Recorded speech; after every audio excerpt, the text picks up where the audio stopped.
नई Delhi, Indian federation of working journalists (IFWJ) के राष्ट्रीय अध्यक्ष पद के लिए आयोजित चुनाव प्रक्रिया में वरिष्ठ पत्रकार नरेश कुमार शर्मा को निर्विरोध निर्वाचित घोषित किया गया। चुनाव के अंतिम दिन अन्य सभी नामांकन वापस लिए जाने के बाद उन्हें सर्वसम्मति से अध्यक्ष चुना गया। इस अवसर पर देश के 11 राज्यों से मिले समर्थन और 8 राज्यों से पहुंचे पत्रकार प्रतिनिधियों की मौजूदगी रही। नवनिर्वाचित राष्ट्रीय अध्यक्ष नरेश कुमार शर्मा ने कहा कि संगठन पत्रकारों के हितों, पत्रकार सुरक्षा कानून, सरकारी सुविधाओं तथा पत्रकारों के आर्थिक सशक्तिकरण के लिए प्रतिबद्ध होकर कार्य करेगा। दिल्ली न्यूज से मनोज सक्सेना की खास रिपोर्ट।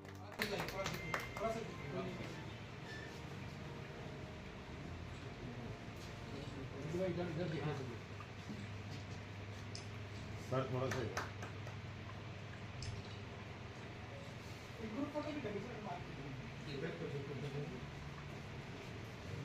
और इस मौके पे दिल्ली यूनिट जो रहेगी, मैं देखना चाहूँगा।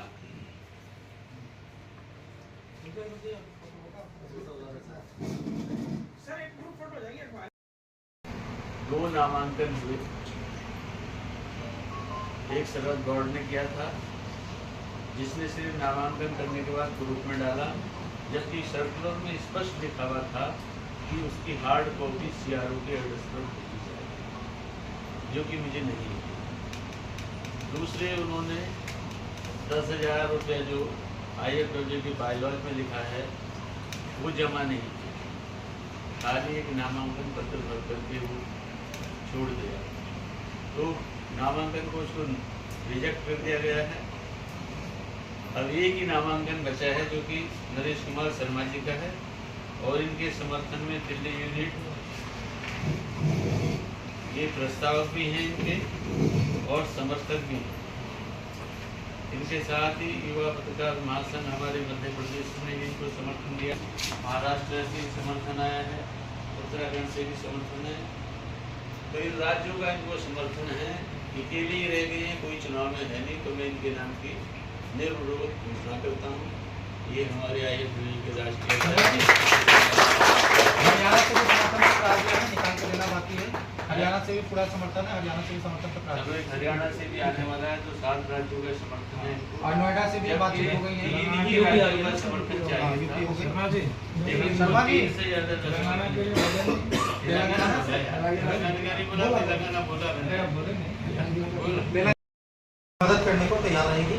और दूसरी बात है, जैसे संगठन का रजिस्ट्रेशन नंबर आ जाता है उसके बाद हमारी कोशिश ये है कि बात चल रही है ICICI वगैरह से बात चल रही है, और LIC से बात चल रही है एक्सीडेंटल बीमा की। तो 5 लाख रुपये का एक्सीडेंटल बीमा तत्काल हम लोग सभी पत्रकार जो अपने यूनिट में रजिस्टर्ड है उनके लिए 5 लाख का एक्सीडेंटल बीमा की हम लोग तैयारी कर रहे हैं कि इमीडिएट इफेक्ट से उसको करा दिया जाए। ठीक है, उसका जो प्रीमियम वगैरह होगा वो साल में हम लोग बैठ के आपस में देख लेंगे कैसे क्या करना है, क्योंकि पत्रकार रोड पे रहता है, कभी भी कुछ भी हो सकता है, घटना दुर्घटनाएं घट सकती है। इसलिए कम से कम एक चीज़ के लिए तो निश्चित है कि अगर इमीडिएट का कोई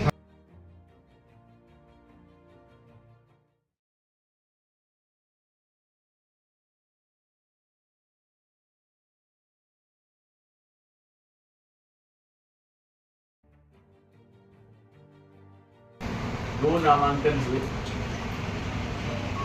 एक शरद गौड़ ने किया था जिसने सिर्फ नामांकन करने के बाद ग्रुप में डाला, जबकि सर्कुलर में स्पष्ट लिखा हुआ था कि उसकी हार्ड कॉपी CRO के एड्रेस पर भेजी जाए, जो कि मुझे नहीं है।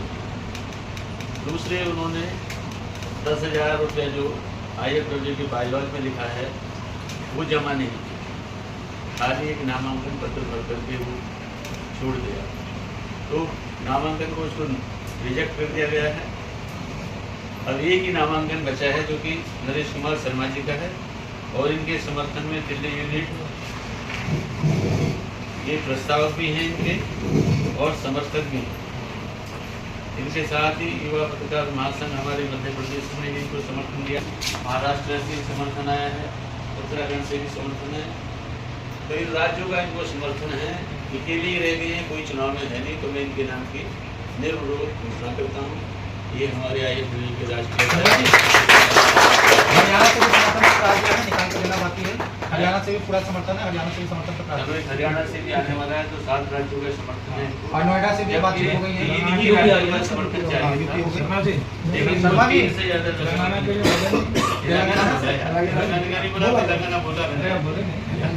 बोला और इस मौके पर आप तौर से क्या बधाई संदेश है? पत्रकारों ने मुझे इलेक्ट किया और निर्विरोध चुना, उसके लिए मैं उनका धन्यवाद करता हूं, अपने साथियों का सभी का, और जो भी राज्यों से मुझे सपोर्ट मिला है उन सभी का धन्यवाद। और जो हमारी प्लानिंग है पत्रकारों के वेलफेयर के लिए और उनकी भलाई के लिए, संगठन जो भी काम पीछे करता रहा है, आगे फ्यूचर में भी करता रहेगा।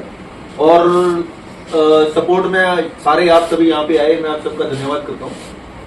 और गंगा रेड्डी जी, प्रकाश जी, शंकर दत्त शर्मा जी हमारे उत्तराखंड से हैं, कर्नाटका से हैं, तेलंगाना से हैं, और इन्हीं सभी संगठनों ने जैसे सपोर्ट किया है, तो अब इसके बाद हम एक एक्टिव मोड में आते हुए और पत्रकारों के वेलफेयर के लिए अब जल्दी कुछ प्रोग्राम शुरू करेंगे।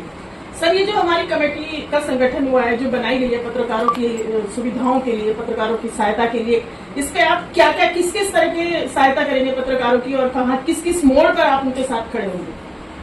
पहले तो पत्रकारों को जो दबाया जा रहा है, और उनकी सबसे पहली चीज है आजकल समाज की नहीं, पत्रकारों की आवाज सबसे ज्यादा दबाई जा रही है, और इसलिए उस चीज को समझते हुए हम सभी पत्रकार साथी इकट्ठे होंगे और अपनी आवाज को सरकार तक पहुंचाएंगे। तो कई जगहों पर हम सही होते हैं, फिर भी हमें दबाया जाता है, हमारी खबरों को मिसगाइड किया जाता है और हमें डराया धमकाया जाता है कि अगर हम सही खबर चलाएंगे तो आपके खिलाफ उल्टी सीधी कार्रवाई की जाएगी, प्रशासन आपको परेशान करेगा। उन सारी चीजों से निपटने का एक तरीका अपनाया जाएगा और सरकार को ज्ञापन दिए जाएंगे कि हमारे साथ जो गलत हो रहा है उसके लिए समाधान किया जाएगा। और पत्रकार सुरक्षा पे एक हम अपना अलग से प्रोग्राम लेके आएंगे, जिसमें हम सरकार को बाध्य करेंगे कि पत्रकारों की सुरक्षा के लिए कोई कानून बनाया जाएगा। सर, जैसे कि बहुत से संस्थान हैं, पत्रकार इतनी मेहनत करता है, इतनी मेहनत करने के बाद खबर जुटाता है, खबर लेके जाता है, लेकिन मालिक जो होते हैं उस खबर को छापते ही नहीं। उसके लिए भी क्या आप लोग कुछ कदम उठाएंगे उस पत्रकार की सहायता के लिए? हम अपना IFWJ का एक अलग पोर्टल शुरू करेंगे, और जो अगर न्यूज ऑथेंटिक होंगी और जिनके आपके पास एविडेंस होंगे कि भाई जेन्युइन खबर है, तो हम उसको अपने पोर्टल पे चलवाएंगे। सबसे पहले शर्मा जी ये बताइए, IFWJ के बारे में आज यहाँ पे चुनाव प्रक्रिया IFWJ की गई, क्या रहा चुनाव प्रक्रिया में, किन लोगों को चुना गया राष्ट्रीय अध्यक्ष के तौर पे, विस्तार से बताएं। चुनाव प्रक्रिया IFWJ की चुनाव प्रक्रिया थी। अध्यक्ष पद के लिए नामांकन प्रक्रिया हुई थी, ये थी 30 अप्रैल से 1 जून तक। सिर्फ एक ही नामांकन पत्र रह गया था नरेश कुमार शर्मा जी का, जिनको कि आज निर्विरोध अध्यक्ष चुन लिया गया। इनको करीब 8-10 राज्यों का समर्थन मिला। तेलंगाना है, कर्नाटका है, मध्य प्रदेश है, हरियाणा है, दिल्ली है, उत्तराखंड है, तो 8-9 प्रदेशों का इनको समर्थन मिला।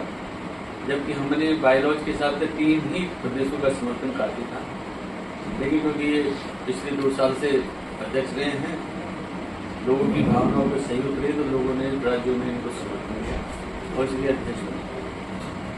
तो IFWJ की कार्यशैली क्या है, क्या कुछ करती है? 50 को जंतर मंतर पर इसकी स्थापना हुई थी, क्योंकि 3 बन गए थे, चौथा पत्रकार भी रहे, शामिल रहे थे उस आंदोलन में, लेकिन पत्रकारों की कोई सुनवाई नहीं हुई। जंतर मंतर में 28 अक्टूबर 1950 को एक विशाल प्रदर्शन हुआ और सरकार को मांगनी पड़ी। उस समय पंडित जवाहरलाल नेहरू प्रधानमंत्री थे और इनको जो था मान्यता देगी। तभी उस समय Indian federation of working journalist की स्थापना हुई, इसका रजिस्ट्रेशन कराया गया, रजिस्टर्ड हुई संस्था, और 1956 में श्रमजीवी एक्ट लागू हुआ। और आपने सुना होगा इसी के नाम पर उसी दिन श्रमजीवी एक्सप्रेस नाम की फिल्म भी चलाई गई थी, और तब से लगातार काम कर रहा है। तो आज कितने राज्य IFWJ के साथ जुड़े हुए हैं वर्तमान में? इसकी संख्या तो साहब लाखों में थी पहले, लेकिन आज स्थिति ऐसी हो गई है कि एक ही संगठन के नीचे आते आते आते आते बिखर गया है संगठन। अब इसको दोबारा से जोड़ने की कोशिश की जा रही है, और इसीलिए नरेश शर्मा जी का हमारे वो मिला है सहयोग कि ये इनके उसमें ये अपनी प्रतिष्ठा को फिर से वापस पाए। Indian federation of working journalist का एक बार फिर से पूर्व की तरह नाम। अभी कितने राज्य जुड़े हुए हैं अपने साथ? अभी 27 राज्यों के हमारे पास होती, जिनमें से करीब 11 राज्यों का हमारे समर्थन है, और 7-8 राज्य आपके सामने मौजूद भी थे। बाकी वो किसी से नहीं आएगी, नहीं, 2 वालों की फ्लाइट कैंसिल होगी, वो नहीं पहुंच पाए।